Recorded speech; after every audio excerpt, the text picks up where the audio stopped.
Thank you for coming. I know that all of you have had probably a long day, and it's really nice of you to stop by. And of course, my screen isn't moving because here we go.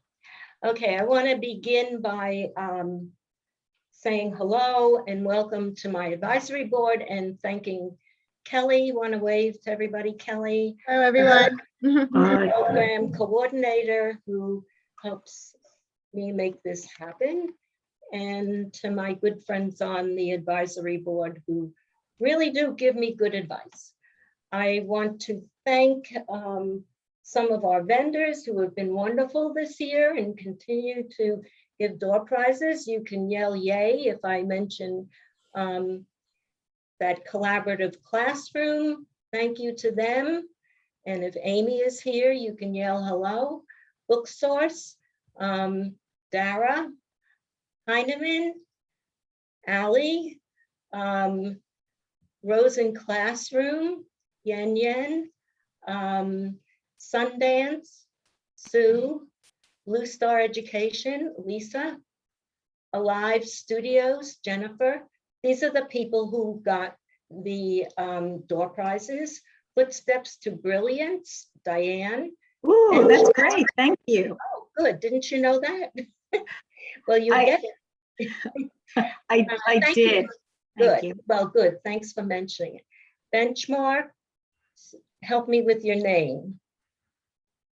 Somrutai, I hope I said it okay. Perfect. And thank you. Oh, you're welcome. iStation, Grace, Letterland, is it Hasana? And Alliance for Young Artists and Writers. And there's a whole bunch of names there. There's Annelle, Jenny, Stacy, Nancy, Lisa, Cheryl, Kristen, and Geraldine. And the center also provides free registration for several of our events, and those are going to Kelly, Carrie, Nancy, Lee, and Coroni. So enjoy them, and thank you for coming today. I'd like to let you know that we do coaching, and we've been getting a lot of calls from people who really are concerned about their children not having to catch up. We also do a Rutgers Reading Club, which this summer in many cases is just plain tutoring that we're doing both live and virtual. I wanted to mention that, and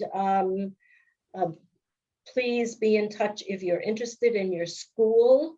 Be in touch if you have a lot of experience teaching reading and the right credentials. I probably could use some tutors. We're getting lots of requests. So you have my email. Also, I want to mention our master's degree for reading specialist / supervisor program. You get 2 certifications for like 33 credits. So we hope you look into that. You also get a membership to the center when you become one of our students. John Shoemaker will be our last speaker for this academic year. He'll be here on Thursday, June 3rd. He is a wonderful presenter. You will laugh and smile and learn a lot about children's literature from him. Next year, not in this order, but these are speakers who have committed, and we don't know yet if they'll be in person or webinars. I'm hoping in person. Ernest Morel, Kelly Gallagher, Chris Tani, Gloria Ladson Billings, Wiley Blevins, and Sarah Hamad. And there will be more as well. And as I said, I hope we can be live. We'll see. Things to remember is make sure your sound is on. Use your chat box if you have questions or comments. The recording will be out next week for you to share or look at again. Or if you missed this, take a look at our website. And there is a survey. if you want to get professional development to fill it out. I want to just wish you a wonderful spring and think about new things and a new year for the fall. And think about what good came from COVID related to your teaching. I asked my students in my reading specialist class some of the good things that happened in classrooms, and I really got some wonderful responses. I learned the importance of relationships, keeping kids engaged virtually. I always thought that building, developing, and maintaining relationships in school with students, peers, and administration was crucial. However, this year, I've noticed that my students entered in the classroom anxious, unsure. Through one-on-one conferences with students daily, the children have shown that they are more at ease and are able to voice their concern, talk about their day, or share something that they find important. In addition, there's been a lot of parent communication. And I've been hearing similar things from these are teachers, coaches, interventionists in my class who are becoming reading specialists, a lot about social and emotional, the importance of that this year. I also found Zoom teaching to be gratifying. I learned lots of stuff about students that I hadn't been able to before because they come before class, they stay after class, and I've had a lot of individual conferences. And so there's been some good and some not so good, but I hope you all get a wonderful summer to relax. So I'm going to introduce you now to Kate Roberts. You know that she's a national literacy consultant, top-selling author, and a popular keynote speaker. She taught reading and writing in Brooklyn, New York, and worked as a literacy coach. And she was part of Teachers College Reading and Writing Project for quite a while. When she worked as a staff leader for 11 years there, and Kate's books are A Novel Approach, and one of her books is Falling in Love with Close Reading. And she has written with Chris Lehman and others as well. She co-wrote 2 units of study on literacy essay. Her work with students across the country has led her to believe that all kids can be insightful academic thinkers when we work really hard with them. And so I introduce to you what's going to be a wonderful, interesting hour with Kate Roberts. Hi, everybody. Yay. Oh my gosh, you all made it through another day. Look at that. One more day is done. We did it. Don't think about tomorrow. Don't think about next week. You finished another this year. I mean, I know it's full of joy and fulfillment and only that, but you know.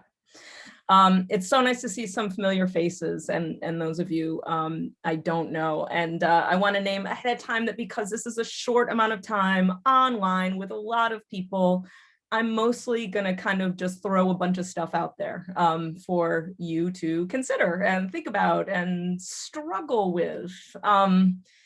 And I say struggle with because this topic is one that I struggle with, and you might be here because you struggle with it too. I think that, I got nervous and hot for a second, so we're gonna do strip PD today. Everybody get ready. That's it, this is all that's coming up. And I'm not gonna ask any of you to take any clothes off because that would be inappropriate. Okay, good, we're starting out great, excellent, let's rein it in. So we're gonna talk about writing about reading today, and this feels like this half or part of my career has been focused on things that I don't like. There's been topics that I've struggled with that haven't gone well for me, that I've sort of hit my head up against a whole bunch. And that seems to be what I'm the most interested in trying to figure out, trying to think about how can we make something that is often a struggle or unfulfilling or just isn't feeling like the way I want it to. How do I make that feel? Two things: effective for my kids, of course, but also sustainable for me, right? Like those two things have to be in place for things to work. And writing about reading is one of those things in my work, in my classroom, and in my work with teachers that has traditionally not felt particularly effective for kids or sustainable for me. There's trouble in this topic. I want to name out the trouble a little bit because, of course, anything I do to respond to that trouble has to be based in trying to solve the problems that come up. And so that's a lot of the work that I'm going to be sharing with you today are some solutions that me or other teachers have found to solve, in small letters with asterisks around it, some of the trouble that comes up when we try to help kids write about the text that they're reading. So some of the trouble. One, almost everybody hates it. Now, I know you have the exception. You have that kid with the 3 tiers of gel pen colors that's like, I love writing about reading, right? Those kids who stuff their book full of Post-its are like, I think I'm going to be fuchsia today, right? Like you have those kids, but most kids don't enjoy writing about reading, right? They either comply or not, but it's not the thing that they look forward to. Most teachers don't enjoy looking at writing about reading, right? It's not like I ever was like psyched when my kids gave me their reading notebooks, right? I wasn't like, yes, I have such an awesome weekend ahead of me of reading their thoughts about their books. Whereas when I took home their like writing, I often did feel kind of excited, at least for the first 10.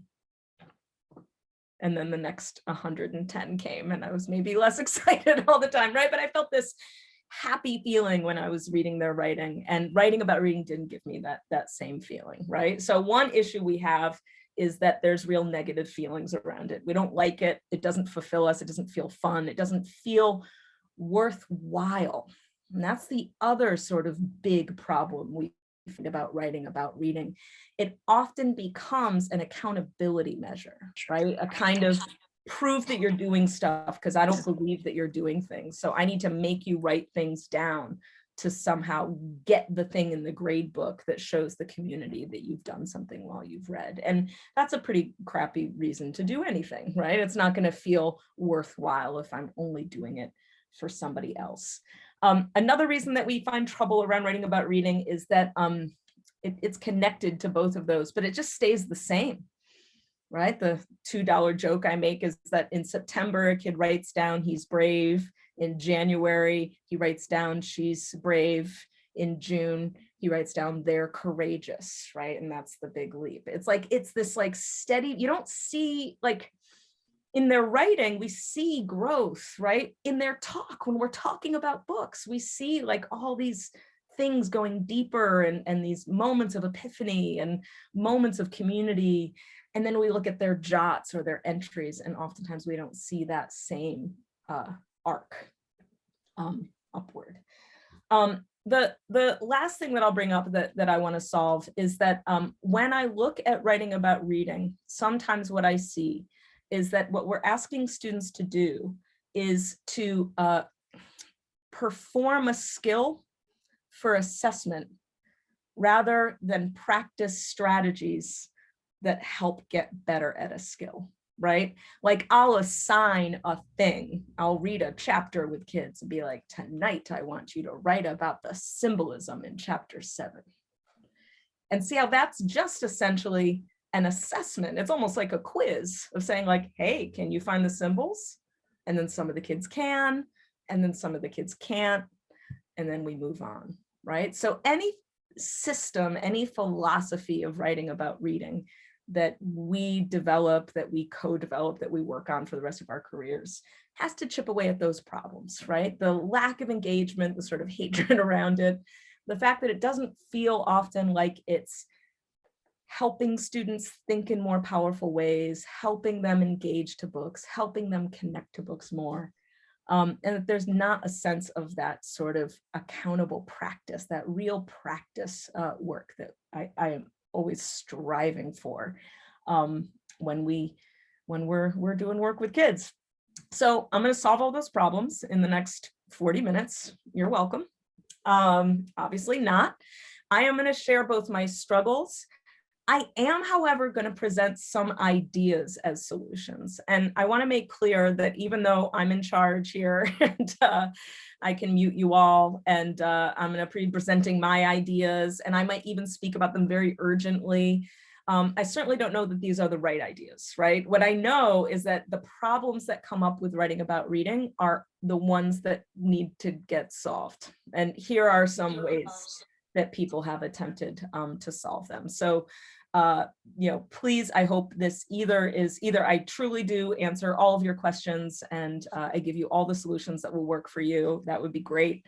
If it simply serves as a board for hit your own thinking against, right? And you're like, that doesn't work for me, but that makes me think this. Yay. If you walk away from this thinking, I don't know what I'm talking about, you will be the first person to think that. So we're in good company as well.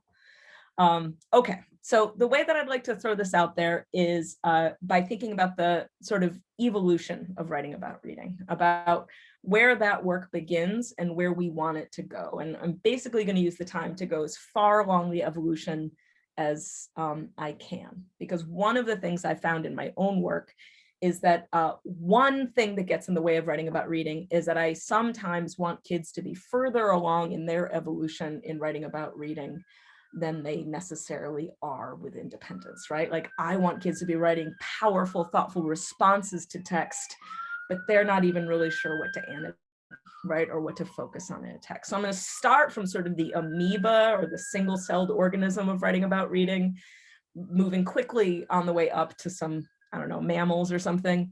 So wherever you find yourself, one thing you might think today is, if I were to wave a magic wand and start this year over, except not this year, but another year besides this year over with the same kids, where would I start with them, right? Where do I think my kids would benefit from getting some real independent practice in writing about reading?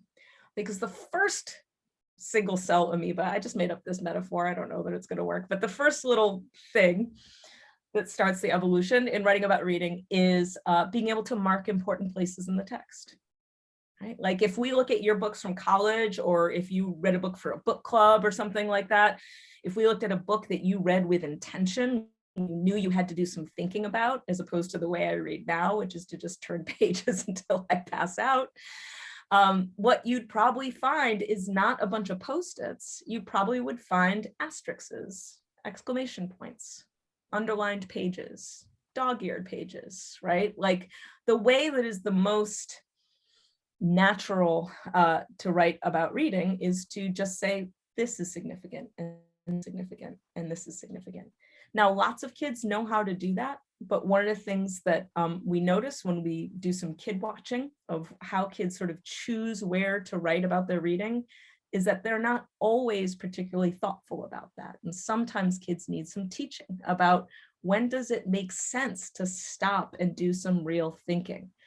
For example, it often doesn't make a ton of sense, or it doesn't always make sense to stop and do reading at the big climactic moment, right? Or the big scene of the fight between the mom and the daughter, because everything's on the table there, right? You don't always need to do a ton of digging to think about it. It's like, yeah, they just had a big fight. That's important, right? It's so almost literal to write about those scenes. Whereas we can learn from mentors like Kylene Beers and Bob Probst that there are spots on the road of a book that make sense to stop and slow down. And I'm of course referring to their work in Notice and Note, which I think is such a powerful tool, particularly in this context, for helping kids know, when should I slow down? When is it important to do some thinking? When would it be worth writing about reading in a text? So one thing we might check in with our students is how well do they have a sense of when we should pause? What's significant? That might be in general, it might also be by unit that you're teaching, right? Like say I'm teaching a unit that's based in character study.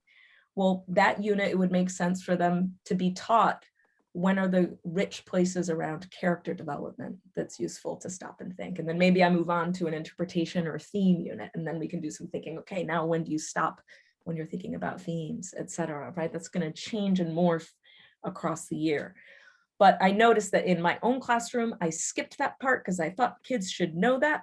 And I actually realized that they didn't. And that without knowing that, it means that we're going to ask kids to do a lot of work on mediocre spots in books, right? And we've all seen that. I remember asking my kids to envision, and I would be like, off you go, go envision. And the things they would choose to envision were things like, I see a tree, it's brown, there's a dog, right? And you're like, oh no, but the expression on the father's face, can't you see, right? And again, I want to open it up and I want kids to respond to text as they do, but it is worthwhile to pause and make sure that our students have that internal sense of this is important, this is important, this is important. Some resources for that, Notice and Note, again, is my favorite to teach students in terms of there are signposts and books that urge you to slow down and think. Also, they can just mark places, but we can also lift that a bit by giving them some icons or something to use, like exclamation points, question marks, all that kind of stuff. If you search icons for annotating on Pinterest, it'll take you a few hours to wade through all the charts you find. So I'm not going to share one with you now. Okay, so we want kids to notice things in the books they read. The next stage in our evolution, though, is that now we want them to say something about those spots, right? And this is where we get into some debate. And I want to name that there's a debate about writing about reading in general and annotating in particular. So there is no denying the fact that asking students to stop at some point during their reading or to go back after they've finished reading, asking kids to stop and write takes them out of the reading experience a bit, right? And is a little bit inauthentic. Like I said, if we look at the books you read and marked up for intentional study, you didn't stop and write down your thought. You just marked the spot, right? When you were confident that in the moment you could flip back and sort of say like, oh yeah, this is what I was thinking there. Yeah. Would you mark my mark? Say that again. Don't bother. Don't bother. Is that me or is that for somebody else? And then you can pretend that it's not for me. If it is, go to the chat box. Okay, so there's some debate about whether we should be making kids stop and write down their thoughts, right, during reading or after reading. And I have a strong opinion in this debate, but it's certainly not one that I know I'm right about or not. And people I deeply respect feel the opposite as I do. So clearly, I don't know, right? However, I am in the place now where I believe that I need kids to write down their thoughts when they're reading. I need them to write down their thoughts partly because I need to ensure that there's some pausing and slowing down in the reading process. Because all kids, most kids, tend to move through text very quickly by nature and quickly relative to their reading rate, but still, right? They move through the plot, they move through the book, and it isn't a natural thing for us to stop and really think about what it is that we just read. I need them to write those thoughts down simply because I can't listen to everyone talk. If I could, I would just have kids talk about those thoughts, right? That would be way better for everybody probably, but I can't, right? Even if you're an elementary school teacher and you have 25 kids or 16 kids, that's still too many kids to listen to in a day. You can't confer with everyone in that day. If I could confer with everyone every day or every week, we'd be fine and we wouldn't need to do any jotting, but we can't. And I'm their teacher and I need to see or hear their thinking process in their reading, right? So I'm believing right now anyway, that it is worth the annoyance that it takes to get students to powerfully annotate texts because I need some artifacts for what their thinking is so that I can congratulate them and push them and help them to think more interesting, more sophisticated, better thoughts as they work. Okay, so I am going to advocate for saying something in writing, although it could be talk. I also am just going to make a pitch for the old school Post-it note, although certainly that makes me a dinosaur, and this could be anywhere. You'll see why I pitch that later on, but I do. I just love the Post-it. I mean, I hate the Post-its, but I love the Post-its as much as I also struggle with them, because you can move them around, because they're sort of temporal, because they can live right next to the book, they can move with the book, they can go in the pages, all of those things. However, I don't really care where they annotate. It could be a Post-it, could be a reading notebook, could be digitally, could be a voice recorder. I just need some kind of continual act of writing down or thinking about their thoughts.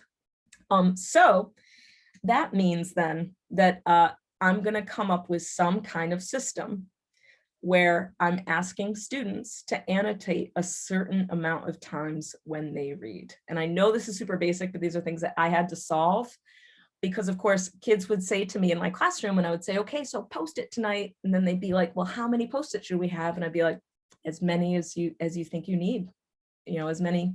Whenever you have a thought, you should stop and write it down. And I had two very distinct groups of kids in my class. I had kids who came back and were like, I actually did not have any thinking, so I didn't write anything down. And then I had the kids who, of course, stuffed their books full of so many Post-its that they could barely open it anymore. And so I felt like I needed to have some kind of guidance there, right? And so what I did is I just gave kids a range. I said, every time you read, whether it's during independent reading in class for me, or whether it's at home at night for homework, you're responsible for 2 to 4 jots, 2 to 4 annotations. That range work felt weirdly important to me. And this is how specific I'm going to be in this workshop. It felt oddly significant because it gave kids obviously a range, but it also gave kids some slacking space, right? So in the classroom, I taught 8th grade. I had 8th graders that were like, haha, I will only write 2 things forever. And I need to give kids that space, right? To feel like they've gotten one over on me. They've like gamed the system somehow while still doing good work. So I really wound up loving that sort of range, although the number isn't, I think, is important. I can work on that with my students. So I said 2 to 4. It also meant that when kids push back against me and all my Post-it ways, when they said that I had kids definitely come to me in all of their 8th grade glory and say, you're ruining my reading, right? Do you have those kids who are like, I loved reading before you made me post it? And here's the thing, like, I care about love of reading. So don't get me wrong. I've devoted my career to trying to inspire love of reading in kids. But I just got to a point where I rejected the premise of their argument. And then I just started telling them, I'm like, if you're telling me that having 2 thoughts about the chapter you read ruins your reading, then something is very wrong with the way that you're writing about reading. Right? Because what's happening, what they're telling me there, they're not lying. I am ruining their reading because what they're doing is they are writing what they already know about that character. You follow, right? They are recording sometimes painfully obvious thinking on a sticky note to get out of the task of Post-iting. And that is quite boring to do, right? It is quite boring to stop and jot "She's brave" when the title of the book is Maria Isabella's Brave. That is boring. So one of the things that we want to start to challenge about writing about reading, and we can do that in our words, but we have to do it more through the sort of enforced practice, enforced system, the try it and you'll like it kind of work, is to teach students and to show them that the reason why writing about reading is going to be interesting or boring all depends on whether or not you're using it to have new ideas or to record the ideas you're already having. Because when you use writing about reading to have new ideas, you have moments of, dare I say, real thrill. Now, a nerdy thrill, but real thrill. You get those English teacher chills, right? Those chills we get when we go back to a book over and over again and we see new things like, All of a sudden we see a dash that we didn't see before and we're like, oh, the dash. It's a fulcrum for the whole book. There's before the dash, there's at, right? And you're like, oh, and you literally get goosebumps, right? When you have that awareness and that realization. I can't force any kid in my class to have English teacher chills, but I can set those conditions and tell them that that's what they should be seeking, right? They should be little serotonin addicts when they're post-iting, seeking that thrill of having a new idea or connecting something that they didn't connect before. But they're gonna need support, because just telling them to annotate 2 to 4 times isn't gonna cut it, right? I did that in my classroom, and what wound up happening is they did it, but the annotations, because I wasn't teaching into what they write, I wasn't doing enough direct instruction into what you are writing on that post-it. The post-its tended to be low-hanging fruit, the same way that I would have done right now, let alone when I was in 8th grade. There were a lot of like text to self connections that didn't have that depth of empathy, just matching connections. Like, I have a brother, I have hair. There were like predictions that really you just had to read to the end of the book to find out, right, what's going to happen. There were retell post-its, summary post-its right next to the scene that they were on, like they're at a party in a scene in a chapter entitled The Party. None of that is to mock kids or say that isn't worthwhile in some way. But I think that's the problem with annotation. I think the problem with annotation is that that's where we're staying. We're like, just think stuff.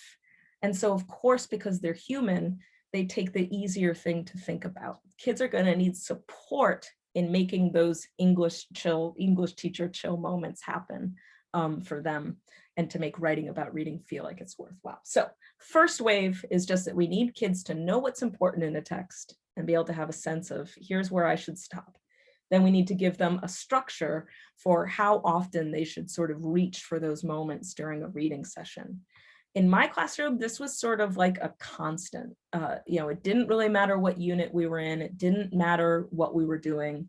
It was a default assignment that they had to do pretty much all year long, even though we certainly could have some variety at some points that we'll maybe talk about today. But mostly, yeah, you're always responsible for 2 to 4 thoughts during or after you're reading in some way. Okay, so then we get into some more, I think, interesting work, because we get them post-iting. They're post-iting things like, I have hair. We want to congratulate them until we teach them more, right? We're happy with it. But now we want to lift the level of the writing about reading that they're doing. And so this requires a little dip into thinking about our reading instruction and just touching base with some big concepts there, right? Because the first thing is I'm going to need kids to write about the things I'm teaching them. And sometimes I feel like that sounds so lame and obvious, except then I look back to my own teaching where they didn't have to write about what I was teaching them. They could write about sort of whatever they wanted, or a separate menu of things, right? I would give them a reader's response menu or something that was like, take on the point of view of a different character or something like that. And they could kind of play with different ways to respond to reading. I don't think there's anything wrong with that. However, are you a noisy person? Are you a noisy person? I will find you. Haha. Nope, that was a different person who was not noisy. Just check your mute, see if you have muted. If you haven't, go ahead and do that. Thank you. Yes, those menus are fun, they're engaging. But one of the things that I had to do with my annotation work in my classroom was to connect the practice kids were doing with the lessons that I've taught them. And this was tricky because first I had to look at the lessons I was teaching them about reading. And I had to ask myself, are the lessons I'm teaching them about reading practicable strategies that will help them get better at a skill? Or are the lessons I'm teaching them about reading mostly big opportunities to practice a skill that I can assess?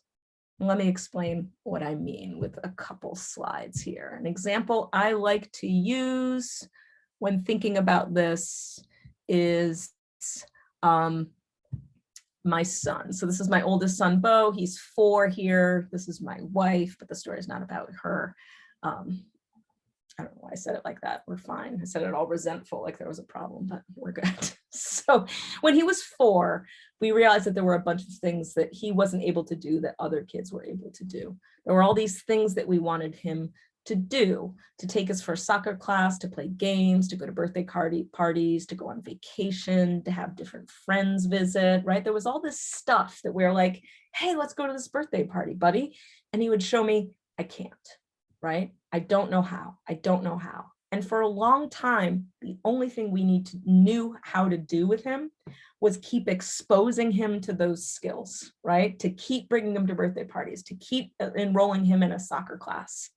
It wasn't until we went to an occupational therapist where she taught us that, well, we need to figure out what some of the foundational skills are that he needs and teach into those, like kind of one at a time, like kind of slow down and get it right and give him the strategies he needs to get better. Like she had us focus first on just how to enter a room when you're nervous. That was the first big skill we were going to work on together. And I like to use this as an example because I think there are times that when we're teaching a reading unit, we jump from skill to skill to skill so quickly that it sort of feels like the way it did for my son when we would bring him to birthday party after birthday party after birthday party. Like, of course, we want students to understand the plot as it's unfolding. Of course, we want them to pick up details. We want them to analyze and track characters. We want them to notice writing. We want them to read text alongside of the novel and synthesize it. We want them to uncover themes and weave an analysis. And I would argue that if your kids all do this work really well, naturally, right? If they all, when you ask them to jot about the theme, jot powerfully about the theme. If you ask them to jot about a character, they jot powerfully about a character, then this part of the presentation doesn't apply to you, right? But what I find most of the time is that students still need instruction, right? They still need support in how to do these skills powerfully. For example, I might look at this long list with my kids and say, all of this matters, and we will certainly talk about all of this in the course of the unit we're in, but the skill that we're all going to really practice over and over again, the skill I'm going to give concrete strategies for is going to be how to analyze characters deeply and independently. Because what I'm going to need to offer my students, if I want their writing about reading to be real purposeful practice, is I'm going to need to offer them a whole bunch of strategies just for that skill across the unit. Now, we're not going to spend a lot of time on this. I'm sure you've talked a lot in other webinars and all in your work about strategies and skills, but I think it's important to touch base on in this workshop because it's the strategies that kids are going to have to choose from and practice on their jots, not the big character work necessarily, unless, of course, they're already good at character, in which case I can release that scaffold. So if we imagine a character unit and we imagine that this is the list, these are just some of my favorite character inference strategies. And I'm going to teach kids mini lessons, right? The next thing I had to do for my annotations was tell students, okay, when you are writing about reading, when you're doing your 2 to 4 jots per day or per reading session, you get to choose from this list. And I'm putting that instructional chart up. And every time I teach a strategy, I'm going to add it to the list. So day 1 or 2 of the unit, they're not going to have much of a choice, right? But as we get going, as we keep offering strategy after strategy, kids get to really think about which strategy is going to help them think more deeply about the text that they're reading. Another thing that I've done, so this is just a place where I tend to really encourage instructional charts, because I do think we want this chart up in the room as well as available to students in a physical form, either in their notebook or a handout or digitally, because I really want my students to start to grapple with this list, especially as it starts getting longer. On my chart, I tended to number all the strategies that I put on so that students would number their Post-its as well, so that I could start to do some quick, I don't even know if you can call it differentiation, but at least sort of herding cats, especially when you have lots of kids and changing periods. Like I might say things like mid-unit, I mean, be like, you know what, strategies 1, 2, and 3 are now done. don't worry about those anymore. We're moving on to these later strategies, or I could even do that more individually as kids work. The thing that I had to solve, or the problem that I think this action solves, the idea of here's a list of the lessons I've taught you. When you're annotating, I need to you to choose off of this list, is that I knew that open-ended didn't work for the goals I had, right? Just write about what you're thinking didn't really get where I wanted kids to go. So what I did at first to correct that is I assigned things for them to write about, right? Like I would teach a lesson on character relationships and I would be like, that's what you're jotting today. Off you go, jot about the character relationships. And then they would do that and it felt satisfying, except then the next day would come, right? And now I'm in that weird place of teacher dependence, because now I'm saying things like, well, now you're stopping writing about character relationships, I guess. Don't think about that anymore. Now think about motivation, only write about that. And it's Thursday, nope, no more of that, right? It creates this weird energy where the kids learn that writing about reading is waiting for the teacher to tell you what to do. I need to find a sweet spot that I find very difficult to balance, where I'm closing the loop. Kids are practicing what I taught them, but they are choosing among those lessons. They are choosing among those strategies that's going to be best for them or most meaningful for them in the text. Okay, so if I think about where we are in our evolution, we have a system for annotation. We're teaching into that by giving them those strategies. How many of you are teaching 6th grade and up, or departmentalized, where you have multiple classes of kids? You can just raise your hand if you are. A bunch of you, probably about half of the people on my screen that I see. Okay, this is true for you if you're in K-5 as well, although kindergarten, you're not going to ask them to jot a lot. In the K-2 grades, writing about reading, really what you're doing is it's all kind of the same that I'm saying, except they're not writing as much. They're doing more like marking places and icon, talking about it a lot. Certainly they can start writing at a certain point, depending on when they're ready, but it's less writing that thought out. But it's still the same work of here's the strategies I've taught you. Every time you read, you have to find a couple places in the text where you think you could do some thinking about this and put a sticky note there with like a little icon. Anyway, especially if you have lots of classes of kids. So I had 120 kids under my care when I was in the classroom, 120 lively, naughty, non-compliant 8th graders who I loved dearly.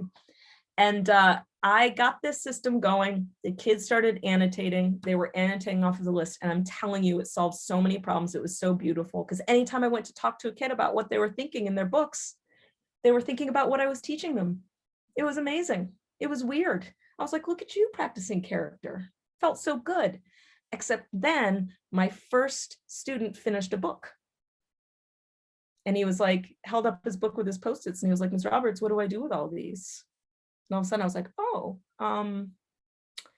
throw them away. Like, oh wait, no, that's the wrong answer, right? You can follow the problem. I'm asking kids to do all this practice. I can't look at all that. That's 2 Post-its times 120 kids, 2 times a day potentially. That's ridiculous. That's a lot of jots. So I realized really quickly that I had to figure out a way to look at some of the Post-its that they're writing, some of the jots that they're writing, but not all of them. And so I learned this from a colleague, Jerry Mariah, who used to work at the Reading and Writing Project. So full credit to him. What he did is he has kids once a week on Friday, look at their jots and choose, say, 6 of them or 8 of them or 4 of them, whatever number resonates for you. And he had them download their best Post-its into the left side of their reading notebooks. We'll talk about the other options for this if you're not doing Post-its and notebooks in a minute. But this is what it would look like. Don't be intimidated by my graphic art skills. I know it's hard. Not everyone can draw like me, but he just every Friday had them choose the 6 best Post-its that they did that week. and then you have them stick them in the left side of their reading notebook. Now, if they're doing all of their jots in their reading notebook, then certainly they can highlight their 6 best jots, right? If they're doing it digitally, they can highlight or cut and paste or screenshot. There's other ways to do it. I will say that this is why I still to this day just am committed to the Post-it note thing, because I really liked the physicality of them moving their Post-its over to this side and having kind of a week's worth of thinking on a page, right? It made it sort of nice and contained in a way. Now, when I first did this, I thought I was doing it for me, right? I was doing it to make my life more sustainable. I can't look at all those Post-its, so show me some of them. But I realized really quickly that it became some of the most self-reflective, interesting, useful times of the week, because kids had to look across their Post-its. That's cool. Think about which ones meet some criteria of best, which we can talk about, right? Whether that's a progression or the list of strategies you have up, something they tried that gave them English teacher chills, right? You can give them some guidelines for what best means. And then they get to show those to you, right? This also, of course, can create some more slacking space for kids if they really need it, because certainly there are some kids who could get away with doing 6 good Post-its a week, but that still feels like within the realm of something better than not doing that sort of continual work.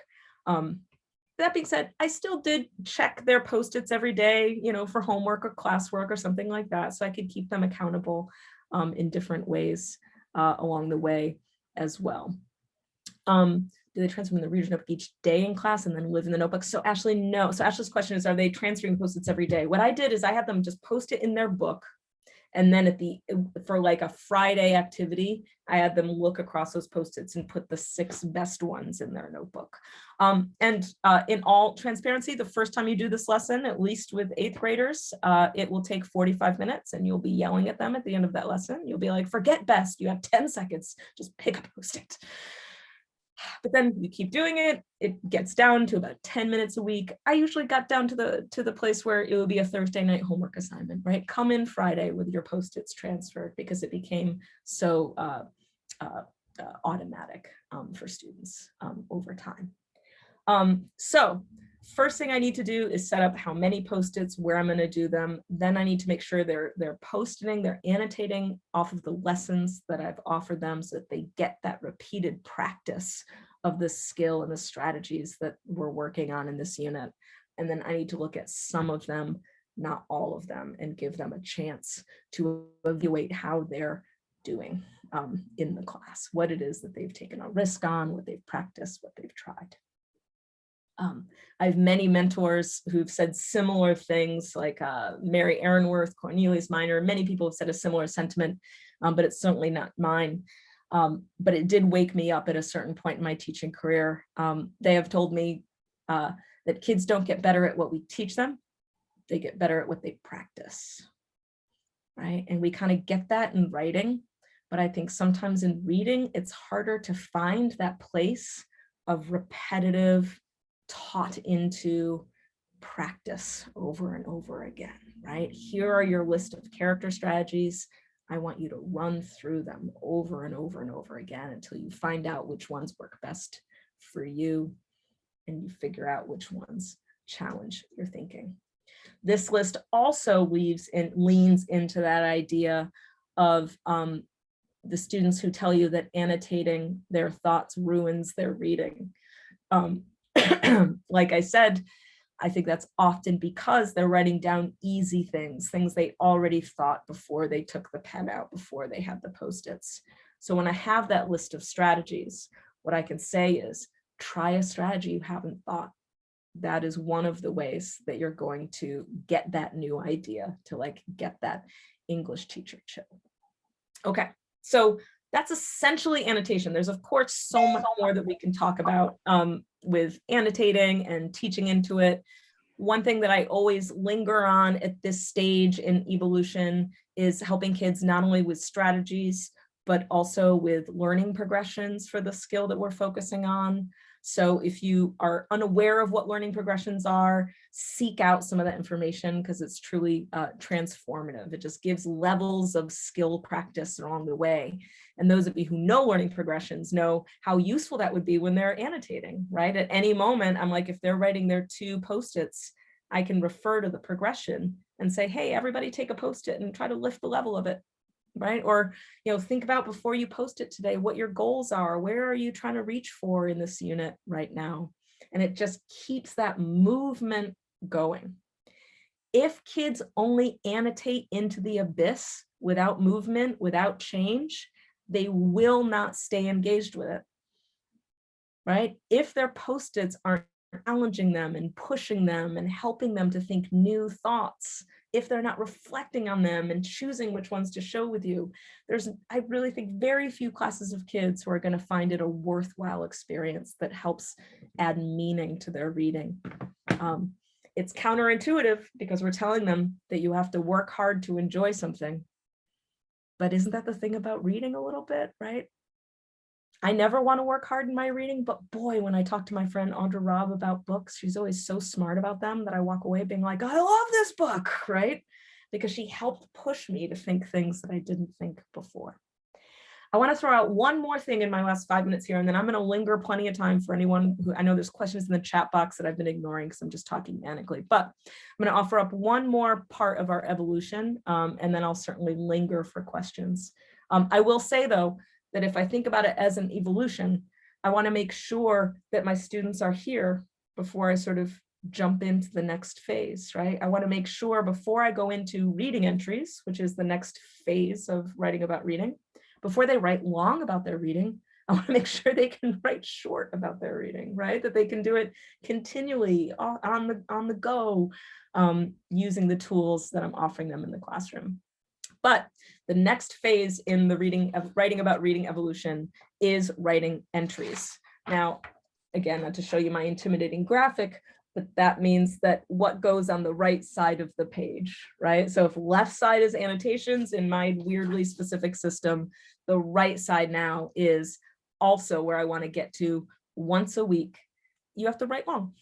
You have to take an idea you're having and you have to stretch it out. Think about it a little bit, analyze it, troubleshoot it, right? Look at it from different angles.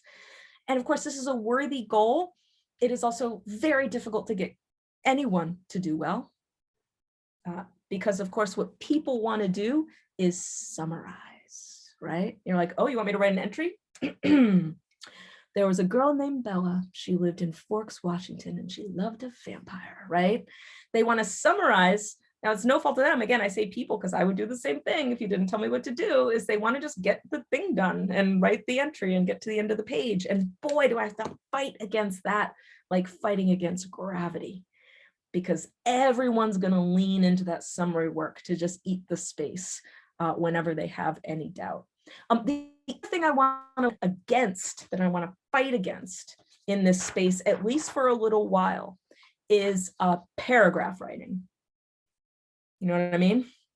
Lit essay, paragraph writing, short answer question format. I don't know what your initials are. Do you have a rate or a race or a raft or an attic? You know what I'm talking about? The like restate the question, give that, like that just topic sentence for, this is not that. And in fact, I think that if I jump too soon to that as the way that kids write about their reading, boy, is their thinking going to stay real simple, right? They're not going to take a risk because they've got to prove it. I want this space to be sacred space where students can try, they can contradict themselves, they can be wrong, they can take risks, because analysis is hard and thinking is hard. And students, people desperately need a low stakes space to practice analysis. The enemy of analysis is the court of law of text evidence and explaining their text evidence, right? Like if I have a weird idea that I don't even know is true, but think is kind of interesting to me, and I write it down, the first thing my teacher says is, well, where in the text do you see that? I'm gonna be like, no, never mind. She's brave. She's determined. It's fine, right? Now, I'm not saying we're not gonna ask them to find text evidence. Of course we are. That isn't gonna be the scope of this workshop. Of course I'm gonna do that. But boy, I need kids to have lots of space to just play, try, take risks and analyze. And the way that I try to help kids do that is by offering them some thought prompts, right? So this is my list I've been using forever.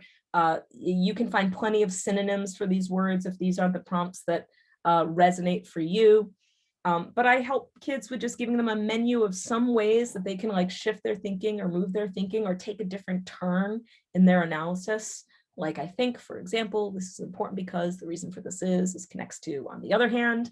And then what I did ask kids to do most of the time is end their entries with, so what I'm really trying to say is, because I'm kind of hoping that they're going to have a mess with all this stuff. And it's kind of nice to clean up that mess at the end of the entries. This takes lots of practice. At first, kids just try on one prompt, like this kid who wrote, Jolly is acting really uncanny, like she's actually getting an education and actually made soup. And so when we looked at this entry with her in a conference, we had that moment where we kind of wanted to interrogate her, like to ask questions, like, do you understand this book? What's uncanny mean? Tell me what's happening here. But instead we just kind of leaned into the prompts and we said, like, look, I see the thought you're having. Can you try one of these prompts to see if you can say more about what you're thinking? And she was able to say, this is important because she's never made soup before. She would usually call for takeout or something like that. This shows me that she could be motherly sometimes. And that's what we're looking for in this right-hand side of the page. We're looking for these little subtle moments, like this shows me that she could be motherly sometimes, where all of a sudden a student has figured out a way to take the sort of jumble of stuff in their head and get that idea down or push themselves to think a new thing. One of the things I like to say to kids and teachers is like, I want when you have these moments in your writing about reading, I want like balloons to fall from the ceiling. I want like doves to fly out of the sky. What that usually looks like in concrete terms is I put stickers on it of like a sticker on the place where I'm like, look at you, that's exactly it. That's what we're going for. So at first, when kids are writing entries, they might just take one prompt or two prompts to help them to say something else. And I want to celebrate, so that ultimately kids get comfortable enough that they can do a kind of writing that is less prompt-based, less, this is important because, and more organic. What I'll do is I'll wait to share this till after if people want to see it, because I want to be respectful of people's time. So if I think about the evolution of writing about reading, kids need to know what's important in a text and where they should slow down. They need to have some sense of how often should they be annotating. They need to annotate off a list of your teaching. I need to look at some, not all. And then we need to teach kids to have that low stakes space to try to analyze and think and stretch and push. Then I can move into the place that maybe we feel a little more comfortable sometimes, which is, okay, prove it. Take one of your ideas, find some text evidence, do some thinking about why the evidence shows that idea.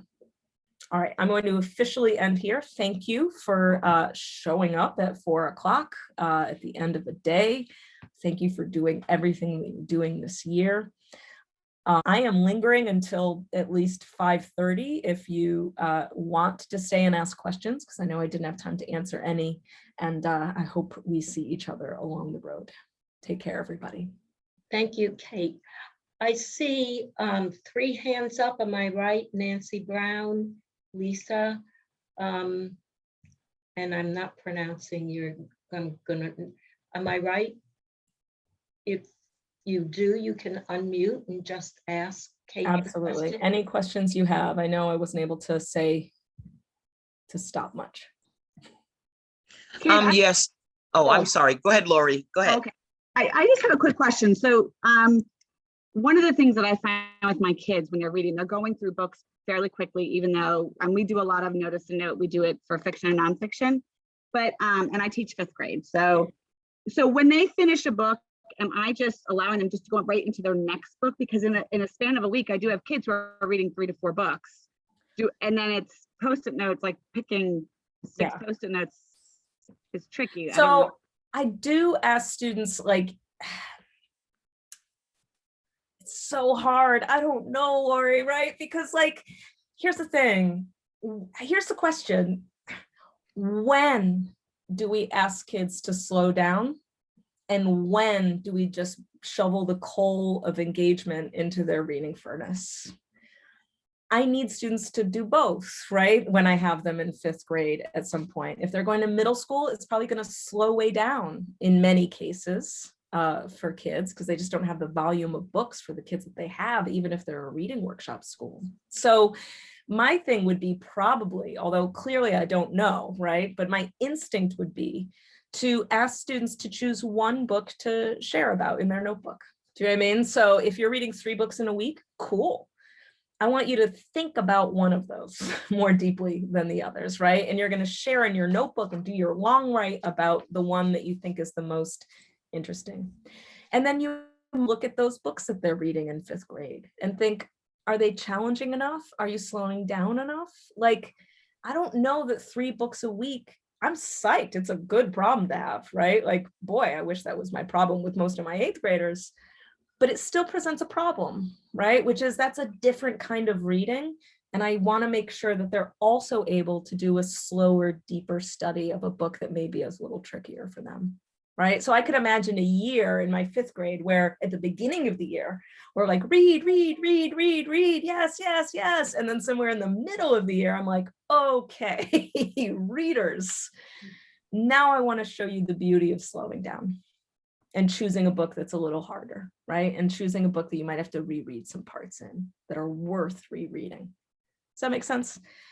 But again, I think it's a complicated question because it's all good. And I don't want to take away a student's enthusiasm for reading. So play around with it in that way. Demetrius, your hand's been up a long time. Yeah. Demetrius, hi. Yes, I just never took it down. Thank you. Kate, I have a question. What about 2nd grade small group? So 2nd grade's such a tricky, I love your questions, they're so hard. So 2nd grade's a tricky grade, right? Because some of your students are probably ready to do some jotting, right? For 2nd graders, take away everything I said to make fun of students for their responses about personal connections and retells and all that. That doesn't apply, right, to my younger kids. I have a 6th grader. I have a 1st grader. He's at the point that if he's writing about his reading, he's going to say things like, they're at a party. And I'm going to be like, yay, you did it, right? Like, that's all good. I think a lot of the work for 2nd grade is going to be marking places that are important, maybe with more icons than older kids, because you might want a range of things they could say, right? Like some personal connections, they could put a heart, a surprising place, an exclamation point, some conflict, an X, right? Some different ways of coding the kind of thought they're having might be helpful. I probably wouldn't have 2nd graders do long writes necessarily, but I might have them like do a kind of, depending on your students and where they're at, I might have them do a kind of infographic page. Like, I'll share a couple examples from my notebook. Obviously not necessarily all this writing, but where they sort of, and again, not necessarily symbolism, but like say you have a character face, all the things a character is thinking at a moment in a text. I could think a 2nd grader could do that. Or the top 5 quotes of the chapter and why number 1 is number 1. Or an emotional EKG for the section of text they read, the highest points and the lowest points, something like that.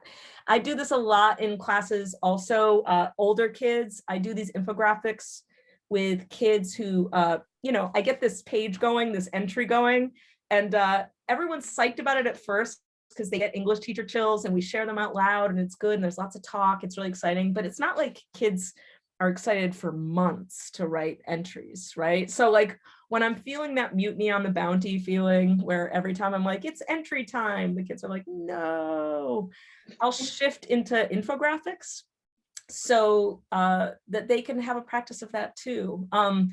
The last time I did this, I haven't done this in 2nd grade, but I did do this in 3rd grade. And because I taught middle school, sometimes when I'm working with younger kids, I underestimate them a little bit, right? I'm like, oh, you're so cute. You can't do anything, but you're really cute.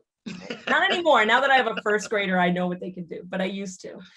And this third grade class, they just rocked it, right? Like, they were better than the fifth graders because they were more imaginative. The girl came up to me and she's like, I don't know if I did this right. And I was like, well, you probably didn't because you're so young, but like, whatever. And she had made a report card for the characters' traits with explanations. So a character got a B+ for generosity because she feels like he's really doing it to make himself feel better and not really to make other people feel right. And I was like, oh yeah, that's good. That's okay, I guess. So I think that can help, right? With a second grader, I'm mostly going to be like stopping. What kind of thought are you having? Stopping. What strategy are you using? And then having them talk, having them jot what they feel comfortable with. I might have them play around with some infographics every once in a while, right? As well. Thank you. Thank you for that. I love the questions because I love the answers. I'm bringing up really important stuff. Angela, do you have your hand up? Yes, Good. Rutgers alum here. Oh, yeah. rah, rah. So just in regards to two concepts, there's the tried and true 3-2-1. Do you feel like there's anything, because I, through my research and everything, I'm finding things that are like, yeah, like the character trait report card or the top 5 quotes of the chapter. But because I teach 7th and 8th, I feel like the 3-2-1, what are your thoughts on that currently? It's great. Okay. I mean, here's the thing. I think I'm kind of like a yes person, but I'm like, Right. yes to all of it, right? What I don't want to do is lock kids into one way too soon when it comes to something very specific, right? Like a 3-2-1 or an infographic page. Like, I'm not going to assign kids the emotional EKG. Yeah. Because that's weird, right? It's not bad. It's just weird. It's like, why? How are they going to apply that to anything in the future? What I do usually when I introduce these infographic pages or anything that's like a way to do writing about reading, like you could do a 1-pager with older kids, right? Is I add it to the menu of things they could do. Right. And then Right. just, do they do any peer reflection with those Post-its? So they pass those, you'll let the other kids elevate. That's another, okay, just thinking because it And, wasn't you know, said. I just and want to make sure. Absolutely. And it Okay. totally depends a little bit on the way your class runs, right? So if I'm in a whole class novel unit, absolutely, right? Tons of talk, tons of sharing Post-it notes, using the progression, pushing each other with strategies. Like I've done like pull strategy out of a hat game of like, try, just grab a strat, try it, see what it makes you think. In book clubs, tons of sharing, tons of whatever. If kids are doing all independent reading and they all are in separate books, a little trickier to get the talk going, right? Because as much as I might love you, Angela, I don't really care what you jotted on page 47 of a book I haven't read, right? Like that's not engaging to me. So in those cases, what I need to do is make sure the talk is very meta, which means talk to your partner about which strategy you used and which one you could use to push yourself. Talk to your partner about where on the progression are you right now and what do you think you could do to push yourself, kind of thing. So we're leaning into the tools of the classroom more than sharing our jots. Thank you. Absolutely. Dara, did you have a question? I did. Oh, I just good. want to say, thank you so much. And I also want to say that I am currently have moved from teaching 6th grade English for like 17 years to teaching intervention. And I'm in love with it. And, I'm going all into Wilson and Orden and all that stuff. But, and it's really been a great journey for the last couple of years.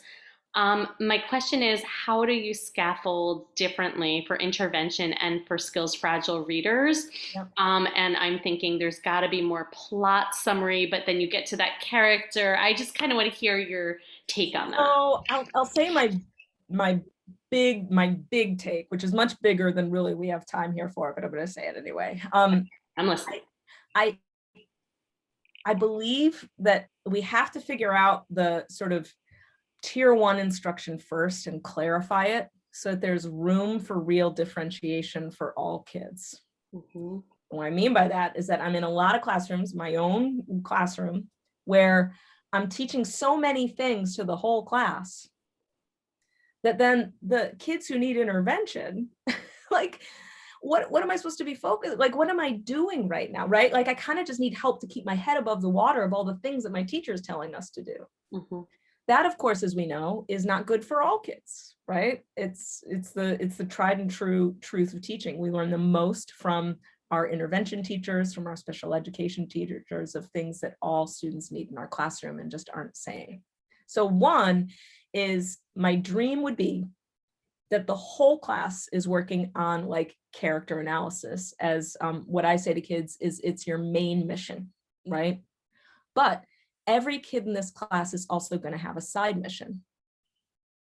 And that side mission is going to be given by me or by someone you work with outside of the classroom. For some kids, that side mission is going to be a more foundational skill, like determining importance, right? Like plot summary. So for those kids, their post-its, like I'm going to be like, yay, if their post-its are mostly, here are the 3 most important things that happened, and here's 1 character post-it. I don't know, let me try a character work, right? Some kids, that side mission is going to be a more enriched skill, like character comes easily to me. Those post-its are going to be no big deal. So I need theme or craft or something else to push me.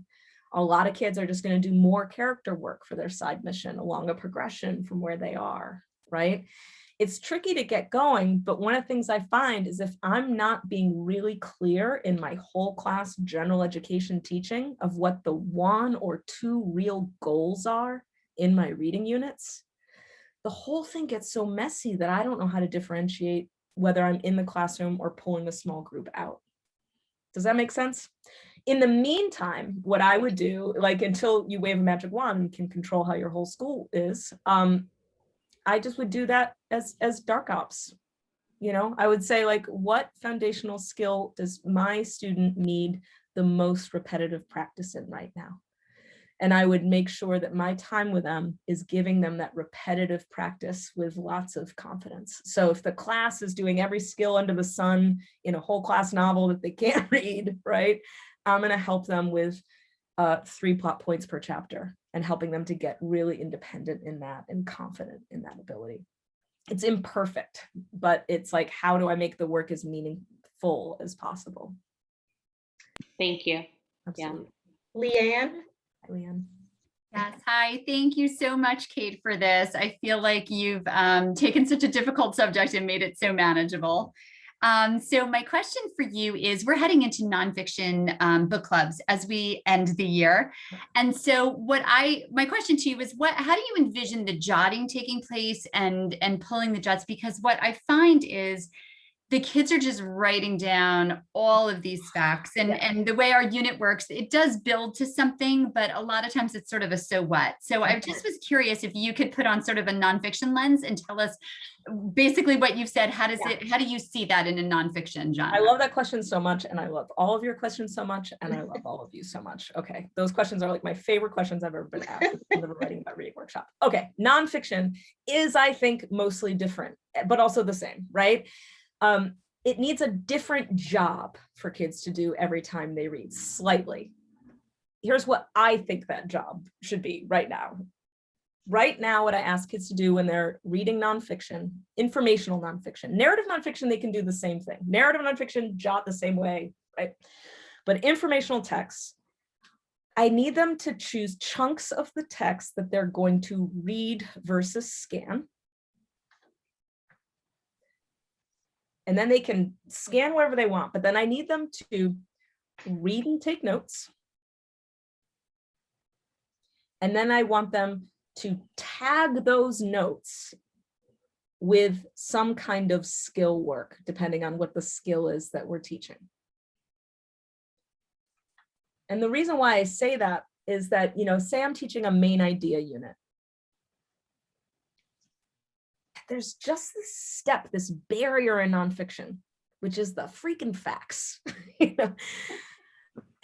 I have to contend with the facts first before I can think about the facts. And what I've struggled with in nonfiction is I want kids to do main idea and to analyze word choice and to look at structure and to do all this stuff, but they still need that step of contend with the facts. I can't make it so laborious that kids have to do that on every page of a nonfiction book, right? So I need that sort of 3-step process. You know, read/scan, choose what you want to dig deep on, take notes, tag the notes with the skill that you're learning about, in class, like tag it with main idea work, or tag it with, this is the text structure I noticed there, or tag it with, this is the word choice or the bias I saw, or whatever it is that you're thinking about. Dara, thinking about you and your kids in intervention, all that means is that they're very small chunks of text that they're doing that with, right? Like they're cool, whatever you want to do it on, it's gonna be a paragraph or 2 paragraphs. It's totally cool. You're doing the same work as everybody else. It's just gonna be in smaller in scope. Absolutely. That makes sense, Leanne? And I don't know if that's the right job, right? And it's an annoying thing to say because boy, kids don't want to do that either, right? They don't want to take notes. They don't want to take notes. But the thing is they don't want to take notes on nonfiction because they don't want to contend with the facts in the nonfiction text. Do you know what I mean? Like kids want to read nonfiction. People want to read nonfiction, like a magazine in the doctor's office, just kind of flipping through. Oh, look at that about sharks. How fascinating. Oh, I'll skip these parts. Oh, look at that. That's disgusting. Right. Like I find when they take the facts, it's just facts. Like they're not thinking. That's right. And they're not doing that same fiction work where we're talking about pushing them to these deeper thoughts. They're just writing down these facts, but they're not using the facts to do the deeper thinking. So I feel like we just struggle with that every time. That's why I need the 2 rounds, right? I need to be like, yes, you need to write down the facts. Right. Do that. Now go back, right? And you owe me 2 to 4 thoughts about those facts. Yes.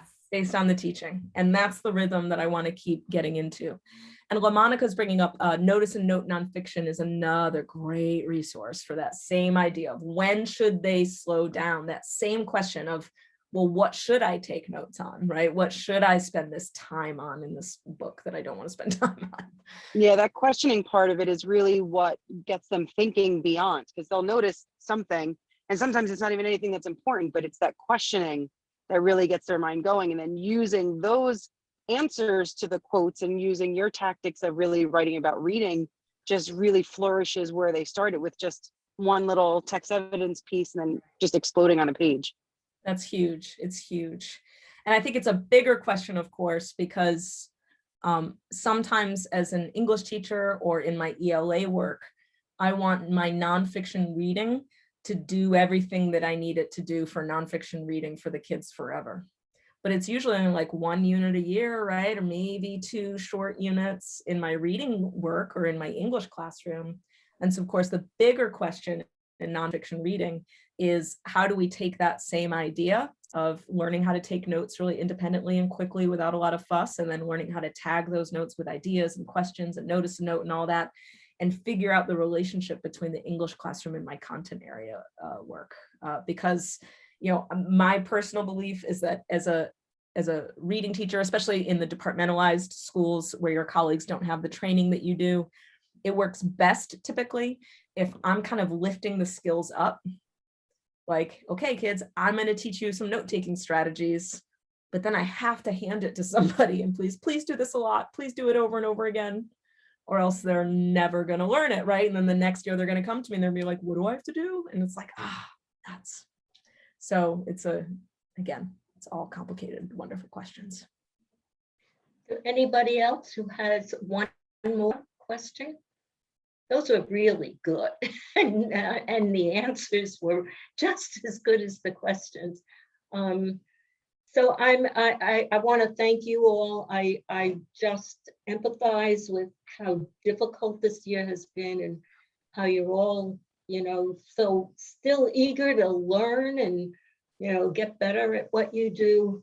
A lot of the comments that I got from my students dealt a lot with kind of social and emotional things, which I thought was interesting because there is a social and emotional part to teaching that we often don't think about, especially when you go up the grades.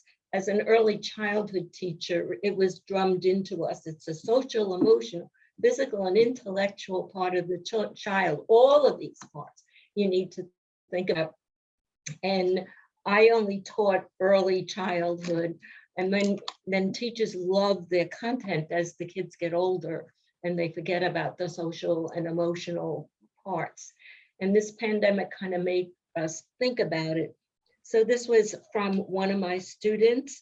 My takeaway from teaching through the pandemic was the importance of listening to students. Since virtual instruction began, I purposefully began to ask for student feedback much more often than I had in the classroom. In a time where educators and students' lives were turned upside down, student voice was crucial in order to succeed. I utilized weekly Google Forms in order to have all students respond, and then held a discussion based on the results. Because of this, I was able to revise my instruction in order to better meet students' needs and interests. Now, after completing over a year of remote learning, this is still something I do weekly in order to improve instruction, and I will continue this practice since more positive and meaningful relationships occurred. Such good wisdom in there, and yes, something good did happen from this, I think. Again, thank you all. Please join us. You will enjoy John Shoemaker. He is really fun to be with, and will leave you with fabulous literature to use with your children this summer.